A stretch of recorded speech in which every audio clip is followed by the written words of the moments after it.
Today we'll start with another new series with respect to geography, that is evolution of atmosphere. So in this video we'll try to understand what is about the atmosphere, how the primitive atmosphere was there and how the current atmosphere now has been evolved over billions of years ago. So billions of years ago it is believed that there was a blast in the space or the universe, and this universe is still expanding. This is how it is. We can understand by an example. Suppose there is a balloon which is not blown, that means there is no air inside. If we keep some dots, if we put some dots on this balloon and when we start blowing it, we can see that dots on this balloon is expanding by the space.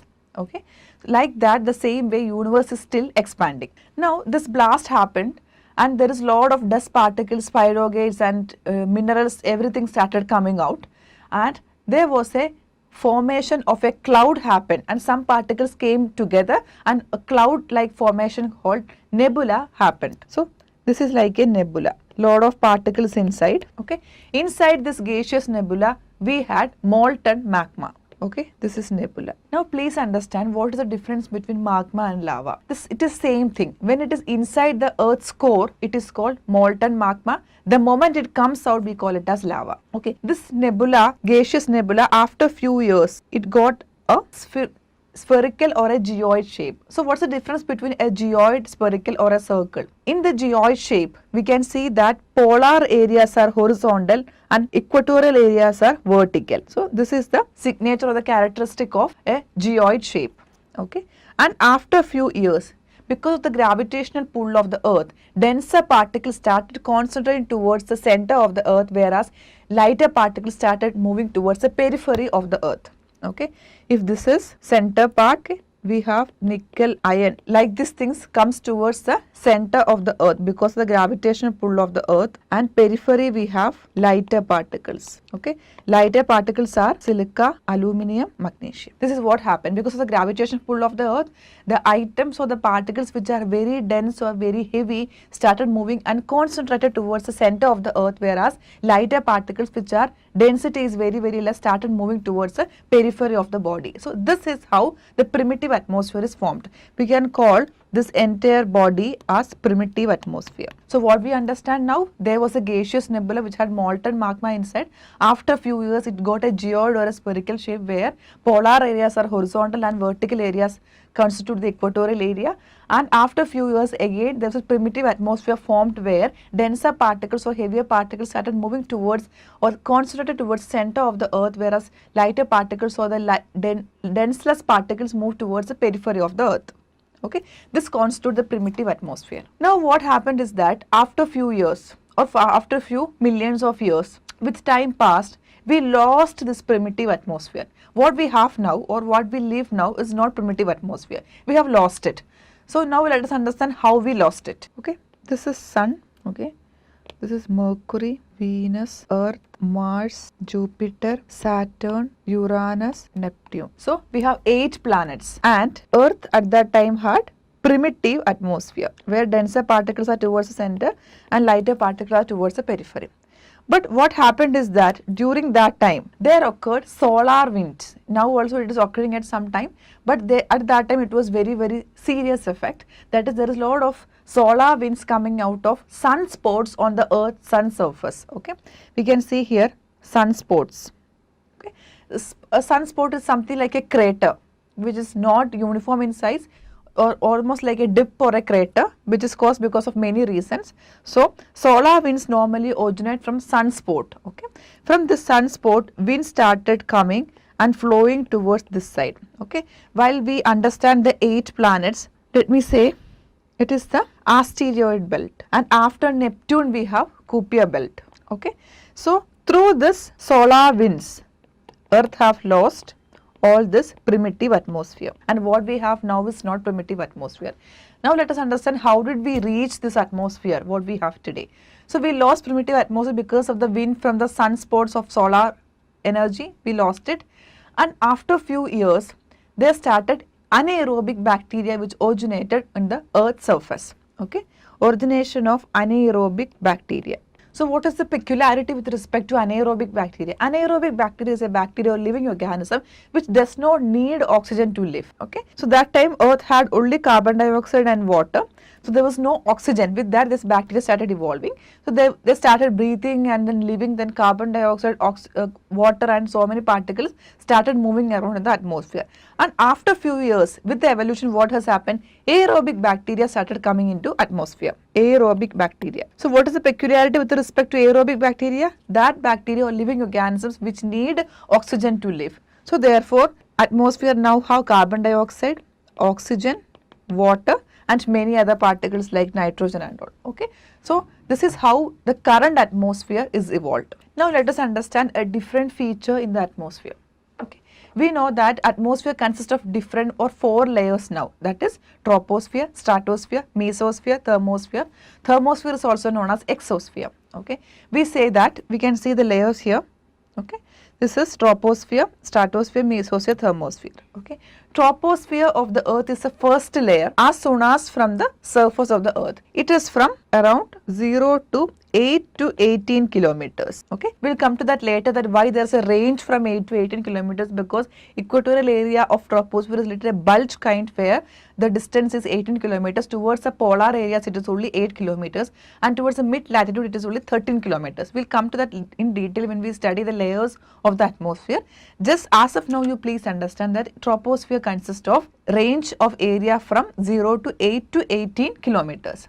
Whereas stratosphere is there from 18 to 50 kilometers. Mesosphere is there from 50 to 80 kilometers and thermosphere is there from 80 to 480 kilometers. Okay. These are the different layers. Now we understand that there is a rate called lapse rate in troposphere or the first layer of the earth. Okay. So all activity or the everything happens in the first layer of the earth. So in the first layer of the earth, as you go up, okay, if this is a mountain or this is the altitude we can measure, as we go up the mountain or as we go up in the atmosphere, what we can understand is that temperature decreases.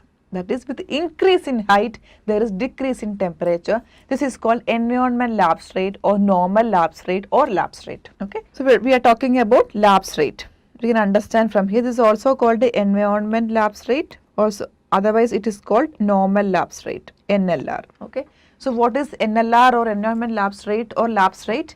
In troposphere, with increase in height or as we go up, there is decrease in temperature. Okay. And it is said that with every 1 kilometer you move, there is a decrease of 6.4 to 6.5 degrees Celsius in temperature. That is, NLR can be written as 6.4 or 6.5 degrees Celsius decrease will be there. Okay. With increase in height, there is decrease in temperature. This happens only in troposphere, not into any other 3 layers. Please understand, NLR is applicable only in troposphere.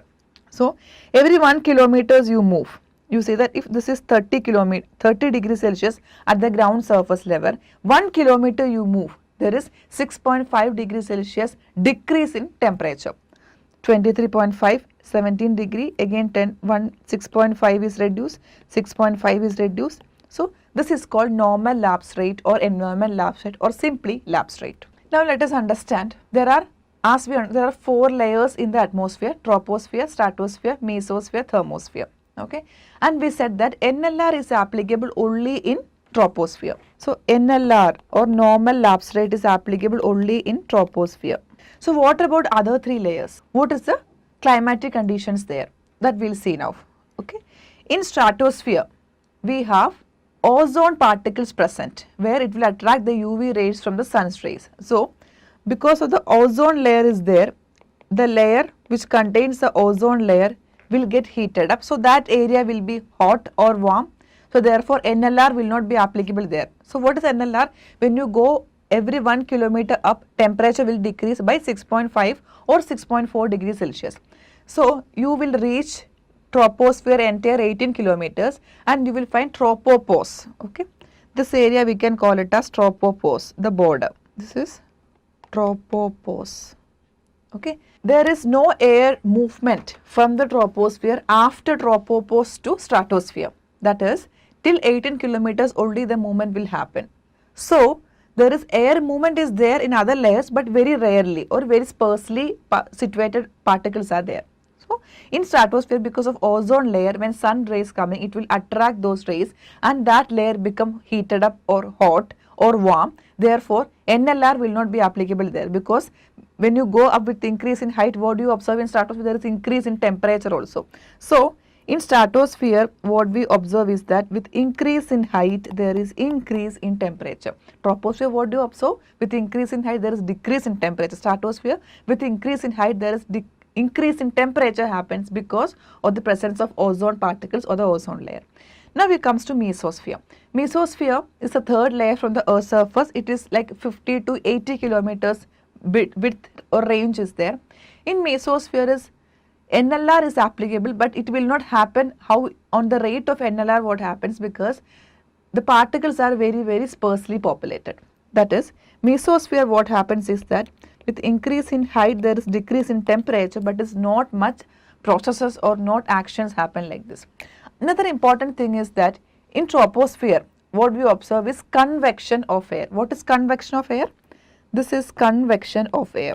That is upward movement of air and almost coming back. That means warm air is going up, cold air is coming out. The cycle of this is called convection of air. Convection of air happens in troposphere, whereas in stratosphere, conduction of air happens. What is the difference between convection and conduction? Convection, circulatory movement or the vertical movement of air, and then almost like an unstable condition is formed, that is called the convection. What is conduction? Layer by layer transfer of heat, that is called conduction. Okay, that is, if this layer is heated, this layer will be heated, this layer will be heated, then this layer will be. So layer by layer transfer of conduction happens, transfer of heat happens, that is called conduction. Convection is applicable in two medium, that is gases and liquid, whereas conduction happens mainly in solid particles. Okay, coming back to mesosphere. Mesosphere, NLR is there but not applicable as per the rate, because with increase in height there is decrease in temperature, but there is sparsely populated molecules are there, so we cannot generalize it saying that it is NLR. Then the last thing is thermosphere.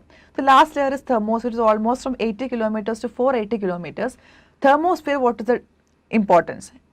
There is a layer called ionosphere, or where electrons are available or present, and these ions will absorb what was the solar incoming radiation happening, and they also heat up the layer. Thereby, with the increase in height, you can see increase in temperature also in thermosphere or exosphere. So thermosphere, with increase in height, what do you observe? There is increase in temperature. So we are talking about 4 different layers: stratosphere, troposphere, stratosphere, mesosphere, thermosphere. In troposphere, it is around 0 to 8 to 18 kilometers. That is 18 kilometers in the equator, 13 kilometers in the mid latitude, and 8 kilometers in the polar regions. There NLR is applicable. That is, every 1 kilometer you go up 6.5 degrees Celsius temperature is decreased, and with increase in height, we can summarize by saying that with increase in height or altitude, there is decrease in temperature, or there is cooling down when you go up. But in troposphere, there is an area called tropopause, which acts as a wall in between troposphere and stratosphere. This tropopause will not allow the air to move beyond troposphere towards stratosphere. So air will go and almost like hit to, this is tropopause, air will go, it will go and hit towards the tropopause. So this happens in troposphere. Then we move towards stratosphere. Stratosphere, what happens is that presence of ozone layer is there. Therefore, NLR is not applicable, and apart from that, conduction is happening there. That is, layer by layer transfer of heat energy happens, and ozone layer absorbs solar radiation coming from the sun. That area become hot or warm. Therefore, with increase in height, there is increase in temperature in stratosphere. Then we comes to mesosphere. Mesosphere is almost like 50 to 80 kilometers in range. And in mesosphere, there is no such ions or extra layers present, no exceptions there. With increase in height, there is decrease in temperature, but NLR as such is not applicable because there is sparsely populated particles or air mass there. Last is thermosphere, is also called exosphere. This layer ranges from 80 kilometers to 480 kilometers, where we see an extra layer or exception called ionosphere. These ions or the electron particles will attract solar rays from the sun, and this area will become heated up. So therefore, we can say that 4 different layers, 4 different types of heating in the atmosphere happens. That's all for today. Hope this helps. Thank you.